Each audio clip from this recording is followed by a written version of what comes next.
Mga auntie uncles, magandang buhay sa inyo dyan. Ayan, unang-una sa lahat, please po, huwag po kayong mag-escape ng ads.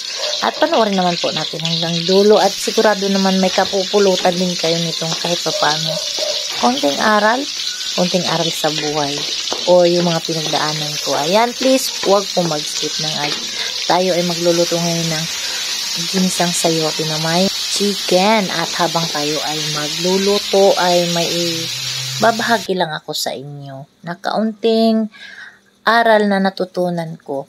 Ayan, sa buhay nga talaga kahit sa buhay natin kahit lahat ng iniisip mong mabubuting bagay na pwede mong magawa sa isang tao, pwede mong ipakita sa isang tao para lang may masabi siyang maganda towards sa'yo, meron siyang masabing, ay, mali naman pala yung pagkakakilala ko sa tao na ito, or mabuting tao pala ito. Yun na nga, sabi nila, kahit anong gawin mo, hindi lahat ng tao mapiplease mo. Hindi lahat ng tao ay matutuwa sa mga gagawin mo. Yan ang totoo at yan ang realidad ng buhay. Kaya naman, mas dapat lang napiliin nating mabuhay ng tahimik para sa sarili at para sa pamilya natin. Ganun na lang po. Dahil napakaikli lang ng buhay. Piliin natin maging masaya araw-araw. Piliin natin na maging mabuti sa kapwa natin kahit ayaw nila maging mabuti sa atin.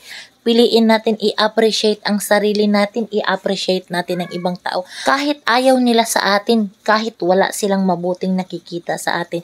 Ang importante pa rin, kilala natin ang sarili natin at alam natin wala tayong inaapakang ibang tao. Yun lang po ang pinaka-importante. At isa pa po sa natutunan ko, bawat taong dadating makikilala at makakasama natin sa buhay ay mag-iiwan ng aral para sa atin, para maging basihan natin, magiging maingat na tayo sa susunod na pagkakataon na may mga tao pa tayong makikilala.